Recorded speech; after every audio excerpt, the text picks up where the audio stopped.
पहले की रानी। एक थी रानी। क्योंकि राजा की मौत एक हादसे में हो गई थी, रानी को ही राज्य संभालना पड़ रहा था। रानी का नाम था रानी रश्मिवती। रानी ईमानदार थी और प्रजा की सेवा में लगी रहती थी। एक दिन उसके दरबार में 3 नौजवान आए, रमेश, सुरेश और दिनेश। कहो, क्या सहायता कर सकती हूँ मैं तुम्हारी? हम आपके दरबार में काम करना चाहते हैं ताकि जनता की सेवा कर सके। लेकिन अभी तो तुम्हारी उम्र बहुत छोटी है। तुम लोगों को तो अभी अपनी पढ़ाई पर ध्यान देना चाहिए। हमारा मन पढ़ाई में नहीं लगता। माता पिता को लगता है कि हम किसी के लायक नहीं है और हम साबित करना चाहते हैं कि हम लायक हैं। उत्साह बहुत अच्छा है, मगर अभी उम्र कच्ची है तुम लोगों की। अरे उम्र से क्या होता है रानी जी? शास्त्रों में लिखा है कभी किसी के ज्ञान को उसकी उम्र के आधार पर नहीं देखना चाहिए। बात तो सही है तुम्हारी। और अगर सच में तुम अगर ये संकल्प करके आए हो कि तुमको यहाँ काम करना है, तो पहले परीक्षा देनी पड़ेगी। 3 परीक्षा, एक शारीरिक परीक्षा, एक बुद्धि की परीक्षा और एक देशभक्ति की परीक्षा। और ये क्या है? वो मंत्री महोदय तुम्हें समझा देंगे। हमारे पास समय नहीं है। अगर तुम लोग तैयार हो तो बताओ। हाँ हाँ, हम तैयार है किसी भी परीक्षा के लिए। मैं भी तैयार हूँ कुछ भी कर गुजरने के लिए। तो ठीक है मंत्री जी, आप इन तीनों की परीक्षा कल से ही शुरू कर दीजिए। जो आ गया रानी साहिबा।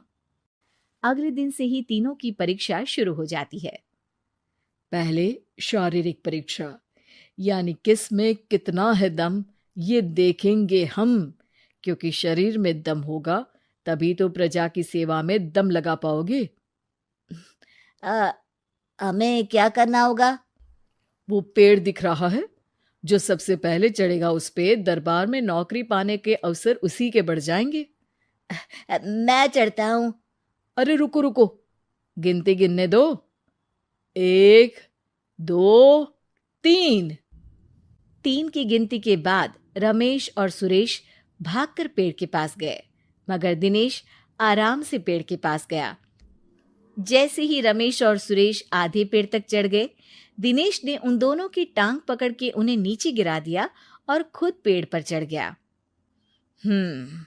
दिनेश की जीत हुई। अरे लेकिन इसने बेईमानी की। बेईमानी नहीं की, बुद्धि लगाई। शरीर के दम के साथ दिमाग में भी दम होना चाहिए। क्यों मंत्री जी?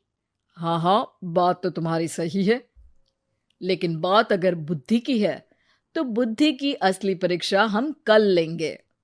शाम को जाकर मंत्री रानी को सब बता देते हैं। यानी दिनेश उन सब में ज्यादा होशियार है। जी रानी साहिबा। अगले दिन तीनों की बौद्धिक परीक्षा का समय होता है। आज हमें क्या करना है मंत्री जी? थोड़ा सब्र करो, कल जल्दबाजी में ही हारे थे तुम। सही कह रहे हैं मंत्री जी। अरे तू क्यों ज्यादा बोल रहा है? तू भी तो हारा था ना कल। ए दिनेश, ज्यादा होशियार मत बन। अरे अरे अरे, लड़ो मत। आज की परीक्षा पर ध्यान दो। आज की बौद्धिक परीक्षा में ये कुछ बोरे हैं, कुछ में नमक है और कुछ में रुई। जिसको जो ले जाना है उठा लो। देखते हैं कि कौन जल्दी से कोई भी एक बोरा नदी के उस पार लेकर जाता है। समय शुरू होता है अब। तीनों बोरों की तरफ बढ़ते हैं।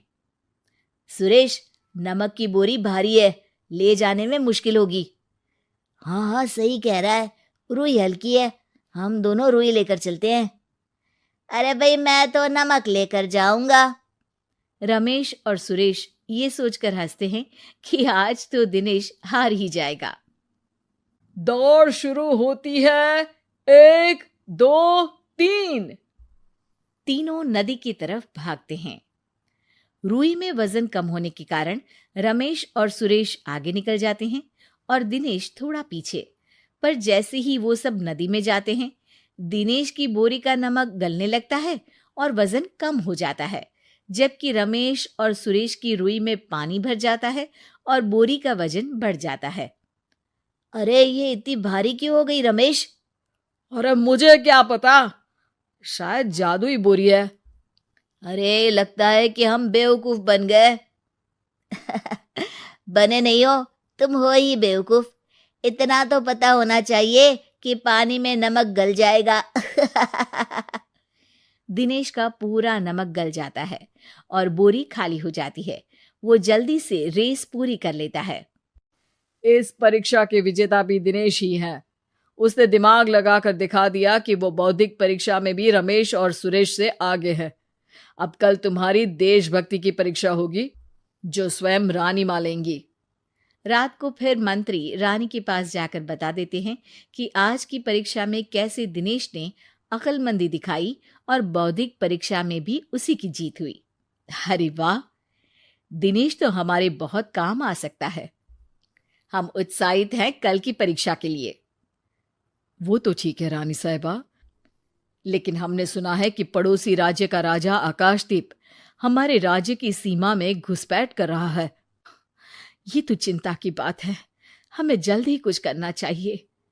अगले दिन रमेश, सुरेश और दिनेश अपनी आखिरी देशभक्ति की परीक्षा के लिए दरबार में आते हैं।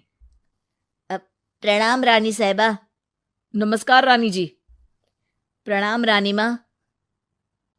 हमने तुम्हारी परीक्षा पर गौर किया। दिनेश आगे हैं। हम तुम तीनों में से किसी दो को ही दरबार में काम दे सकते हैं। किसी एक को आज जाना होगा। तो देशभक्ति की परीक्षा के लिए तैयार हो? पूरी तरह से। मैं तीनों से एक ही सवाल करूंगी। जिसका जवाब सबसे सही लगेगा उसे तो नौकरी मिल ही जाएगी। फिर दूसरे सबसे सही जवाब देने वाले को भी काम मिलेगा।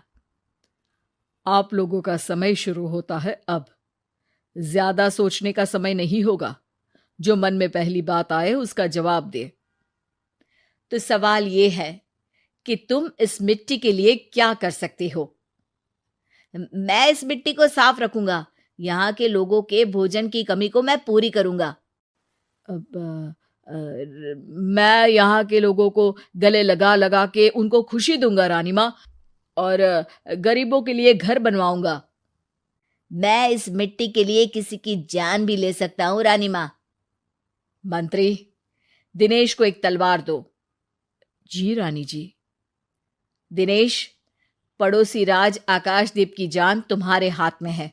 जाओ, अपना काम पूरा करो। आज रात को तुम उस पर हमला करोगे जब वो सो रहा होगा। दिनेश वहां से चला जाता है। रानी मां, ये आपने क्या किया? अभी किया नहीं है मंत्री जी। आप आकाशदीप को संदेशा भिजवाओ कि पड़ोसी देश का एक कातिल रात को उन पे हमला करेगा और दिनेश को पकड़वा दो। अरे, ये आप क्या कह रही हैं? और क्यों कर रही हैं आप ऐसा? राजा को लगेगा कि हमने उसकी मदद की, उसकी जान बचाकर। वो हमारे राज्य का पीछा छोड़ देगा और हमारा एहसानमंद हो जाएगा। और दिनेश का क्या होगा? इस राज्य को दिनेश जैसे शातिर और लड़ाकू लोगों से ज्यादा जरूरत है, ऐसे लोगों की जो लोगों को खाना खिलाने की और खुश करने की बात करे। और ये गुण सुरेश और रमेश में है। इन्हें नौकरी दे दो। दिनेश बहुत चतुराई से नौकरी हड़पना चाहता था, जिसके लिए उसने रमेश और सुरेश जैसे दोस्तों का भी नुकसान किया। पर रानी ज्यादा चतुर निकली। उसने एक तीर से दो निशाने लगाए। दिनेश जैसे खूंखार युवक को राज्य से बाहर करवा दिया और पड़ोसी राजा आकाशदीप को अपना एहसानमंद कर लिया। पूरा दरबार रानी की जय जयकार कर रहा था।